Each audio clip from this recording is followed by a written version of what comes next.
When the train screeched to a stop at the dusty Red Willow station, Xavier Ashford had already made up his mind. He didn't want her around. She'd just mess things up, he thought, standing on the creaky platform, with his boots planted, arms crossed, watching steam puff into the pale sky. He didn't ask for a wife. He didn't write those letters. His sister Clara sent them behind his back, hoping he'd stop living like a lonely cowboy on his ranch since the war ended. Xavier had lost enough in his life. He didn't need some hopeful lady stepping off the train, thinking she could make him happy. But then he saw her. Her hat was tilted from the wind, and her dark dress was dusty at the bottom. She stepped off slowly, one gloved hand holding the rail, the other gripping a warm bag. Her name was Odessa Hardley. He knew that from the letter. Clara waved at him like it was a prize. Odessa was 23, from Pennsylvania, with no family left. Her eyes scanned the platform, full of hope, then dropped. She pressed her lips tight and stared at her boots. Xavier saw one tear slide down her cheek before she wiped it away fast. It hit him like a tug in his chest. "Dang it," he mumbled. And before he could stop himself, he was walking toward her. "Miss Hartley?" he asked as she looked up, startled. Her eyes were greener than he thought, tired but strong. "Yes, are you Mr. Ashford?"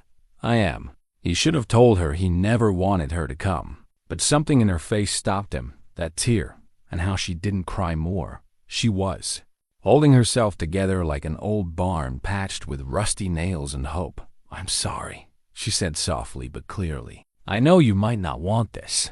I can find a job in town until I can pay my way. You'll come with me." He cut her off. "You came all this way. I won't let you sleep in some saloon." She blinked. "Really? I've got a wagon waiting." He reached for her bag, and after a pause, she let him take it. It was heavier than it looked. They rode quietly at first, the wagon creaking, along the narrow path out of town. The sun turned the hills golden.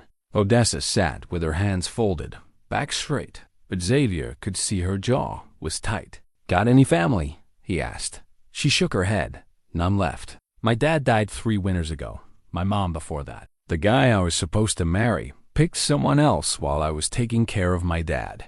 Guess that made me someone else's problem." He glanced at her. "You're not anyone's problem."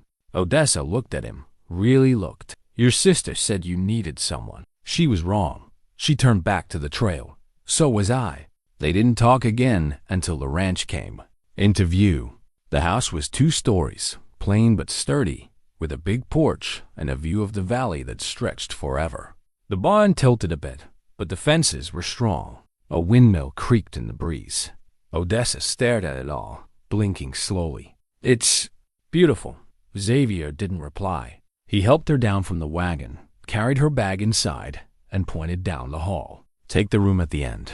I'll sleep in the attic. You'll be safe here." Odessa's hand brushed her skirt. "Thank you. I'll look at the land tomorrow, then decide if I want to stay." "I already decided on the train," she said softly, "but I'll see it anyway." That night, Odessa sat at the kitchen table with beans and cornbread, barely eating. Xavier watched her from across the room, cleaning his rifle. She wasn't. Weak, he could see that now. Tired, but made of something tough. "You fought in the war?" she asked suddenly. He looked up. "Yes." "Did you lose people?" "Yes." She nodded. "Me too." That was all they said. By the second day, he showed her the land. She walked beside him through dry fields and over the stream that cut through the east pasture. She asked about the cattle, the soil, the weather, but never where she'd fit in. When he headed back to the house, she followed. By the 4th day, she'd fixed 2 shirts, fed the chickens, and started a vegetable garden behind the kitchen. By the 6th, she was laughing with Clara over coffee while Xavier watched from the porch. By the 7th, she found the grave behind the barn. He saw her at sunset, arms crossed, eyes wet again. She didn't ask who it was. "It was my wife," Xavier said, voice low. Odessa turned, startled. "I didn't mean to snoop." "You didn't." He stepped beside her. "She died 6 years ago. Fever took her and our son." Odessa looked at the grave. "I'm sorry." "I didn't want another wife," he said. "Not because of you, just because it hurts." She nodded slowly. I didn't want to be someone's second choice. You're not. Their eyes met. Xavier, she whispered, voice shaky. I'm not asking you to forget, but I came here with only hope. I don't want to lose that. He took her hand. I don't want to lose you either. She smiled, soft and real. That night, Odessa stayed in the kitchen after Clara left, drying dishes while Xavier stacked firewood. Their hands brushed once, then again. She didn't pull away. You still want to leave? He asked. No, she said, turning to him. I want to stay. His eyes searched hers. You sure? Yes, I came looking for a place to belong. I think I found it. He stepped closer. I never wanted a mail-order bride. I never wanted to be one, she said, voice trembling. But I'm glad you came. So am I. When he kissed her, it was gentle and warm, like something finally clicking into place. By morning, the chickens had wrecked half the lettuce. Sprouts.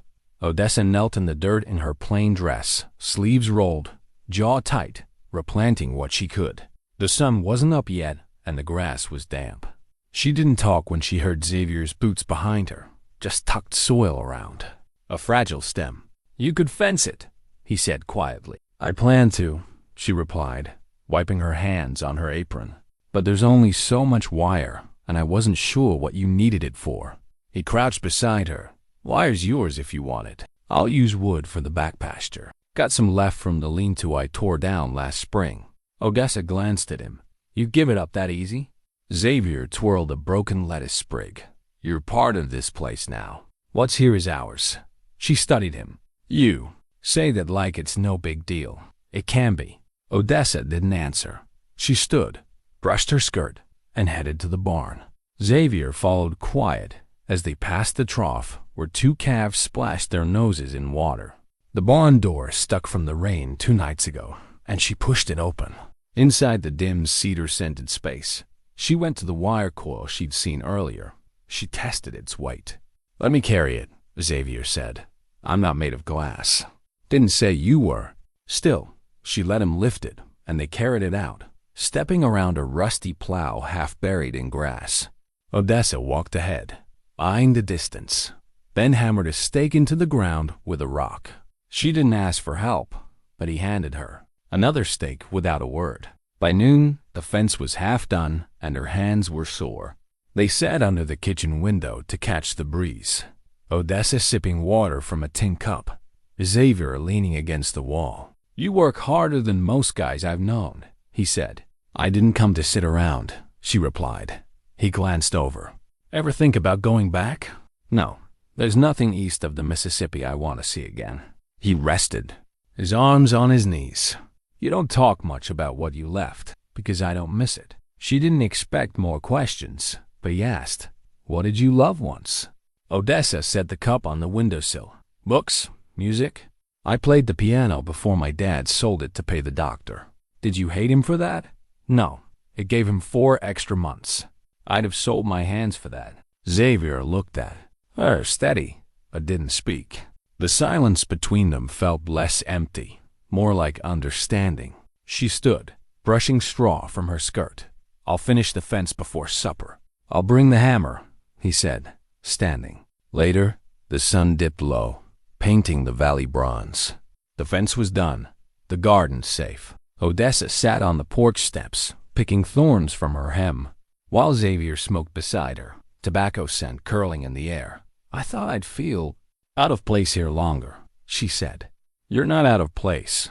She looked at him, hope flickering. Then what am I? He turned to her.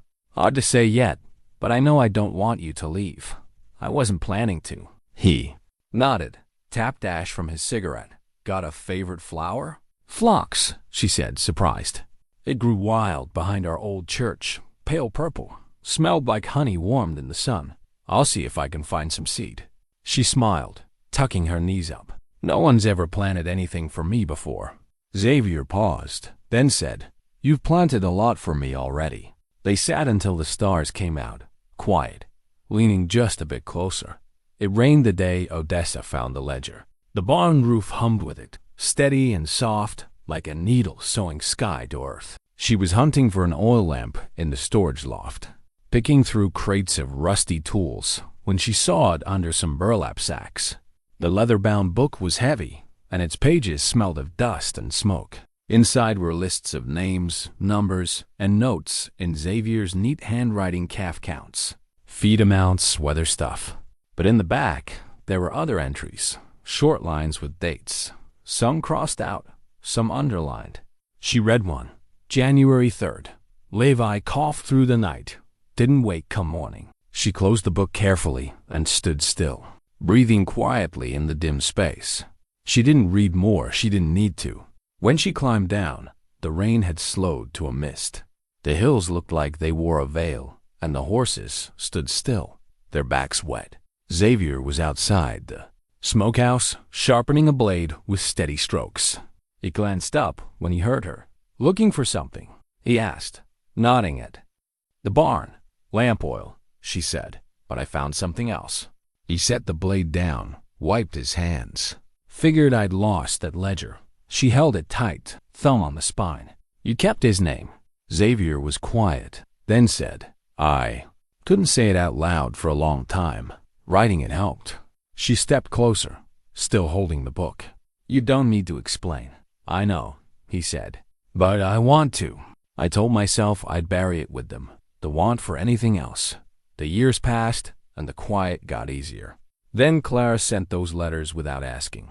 Odessa looked at the worn leather, and I stepped off that train. He met her eyes, and I saw someone who knew what it's like to keep going with nothing. She handed him the ledger. I think this belongs inside. He took it, fingers brushing hers. Thank you. They walked back under the soft gray sky. The house glowed with lamplight from the kitchen window. Inside, she hung her shawl by the stove and started slicing potatoes while Xavier set the ledger on a shelf above the hearth. Ever keep a journal? He asked, sitting across from her. Once, when I was 14, she said. I stopped after my mom died. It felt silly writing things no one would read. I'd read them, he said. She looked up, surprised. Why? Because I want to know the parts of you don't say out loud. She turned back to the cutting board. Maybe one day I'll write them again. The stew cooked slowly while the rain got heavier. Odessa stirred it, one hand resting on the table. Xavier watched her, his gaze steady but not pushy. Something in it made her chest ache, not with sadness, but with a shy kind of hope. When they ate, he paused before his spoon. You've changed things, he said. I've only cooked a few meals and fixed some shirts. That's not what I mean. She looked at him. Then say what you mean. He didn't look away. The house feels full again. Odessa folded her hands in her lap and nodded. It does. That night, she lit the lamp she'd been looking for and set it on her windowsill. Wind moved the grass outside, and the eaves creaked softly. She sat at the desk Clara helped her clean days ago, opened a blank paper, and wrote in careful handwriting, August 10th. He remembered his son's name and trusted me with it. She folded the paper, tucked it under the drawer, blew out the lamp, and lay down. The prairie's quiet pressed gently against the walls. In the dark, Odessa felt it not just the safety of the place, but belonging, not as a guest or a wife by mail, but as someone truly seen. Beyond her door, Xavier sat by the hearth, ledger closed, watching the fire fade, knowing she hadn't left, knowing she'd stay. The first frost came early that year. Xavier found Odessa in the root cellar before sunrise, bent over a crate of turnips, her breath puffing in the lantern's glow. Her braid hung down, damp from the cold seeping through the dirt walls. She didn't jump when he stepped down, just moved to make room. I thought I'd pull the last beans today, she said calmly. If the ground freezes, they'll rot. I'll set the plow aside, he said. We'll both go. She nodded, lifting the crate between them. No fuss, just two people ready for winter together. By noon, their hands were dirty, and the garden was bare, just stubble where plants had been. Odessa wrapped her shawl tighter, eyeing the sky. It's early for snow. Too early, Xavier agreed. But it's coming. She looked at the hills. We'll need to smoke the rest of the meat soon. I can start canning the apples. I'll bring in more wood. She paused, then met his eyes. Have you ever had someone here through winter? No, he said. You'd be the first. That night, she stitched while he read from an old book of sermons they didn't believe in but found comforting. The fire crackled low. Wind touched the windows. She didn't ask about the scar on his forearm that shone when he turned pages. And he didn't ask about the faded ring-eyed chain under her collar. Instead, she said, "The cellar's drying out. We'll need straw under the crates." He nodded. "I'll check the rafters tomorrow. If the shingles move, we'll get leaks," Odessa said, her sewing down. "Ever think about building something new? Adding on?" He looked at the kitchen wall. "I thought about a nursery once, when she was alive. Never finished the frame." Odessa didn't move. "You still have the plans?" "In the desk somewhere." She stood quietly, warmed her hands by the hearth. "I'd like to see them." Xavier set the book down and joined her. They didn't talk for a while. "You're not afraid of the cold," he said finally. "I've been through worse," she replied. He studied her face, lit by the fire. "You're not what I expected." "I never asked to be anyone's expectation." He brushed the back of her wrist. "You're more." Her breath hitched, but she didn't pull away. "You don't have to say that." "I want to." She turned to him. "Then show me." He leaned in slowly. The kiss was quiet, steady, not hungry or hesitant, just honest. Later, she stood at her door, hand on. "The frame. I won't leave," she said. "I won't let you," he replied. When she closed the door, her heart knew it belonged. The wind shifted west, bringing the smell of pine smoke from the buttes. Someone far off burning sapwood. Odessa stood at the window, holding a mug of mint tea from her drying rack, watching frost melt off the railings. The air wasn't sharp, but the cold hung low, waiting.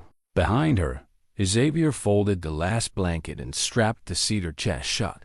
She heard the click and his boots as he stood. "They sent word from Bozeman," he said. "The county clerks. Coming through Red Willow next week." Odessa turned. "You mean the marriage clerk?" Xavier nodded quietly. She set the mug down. "You don't have to." "I want to," he said before she could finish. "Not because people might talk, not because of Clara's letter, because I think of your name every morning, and I want it said with mine properly." Odessa's throat tightened. She gripped the table.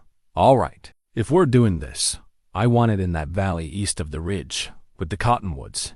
He smiled small. "Then that's where we'll stand." The next days were quiet preparation. Clara brought muslin, and they made a simple gown Odessa could wear over her winter petticoats. Xavier didn't ask questions. He hauled cedar branches and cleared the trail to the grove, where Odessa once pointed out a hawk's flight.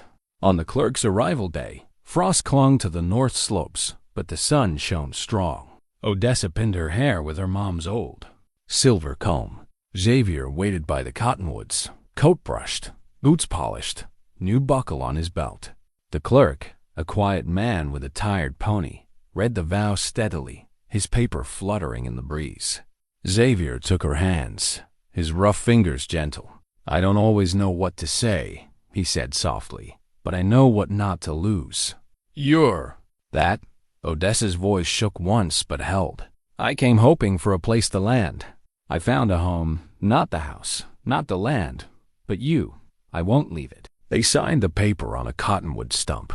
The clerk tipped his hat and rode off before noon, leaving them in the quiet grove, breath fogging in the air. That night, Odessa stirred wild rice and bone broth at the stove, sleeves rolled, while Xavier fixed a pantry hinge.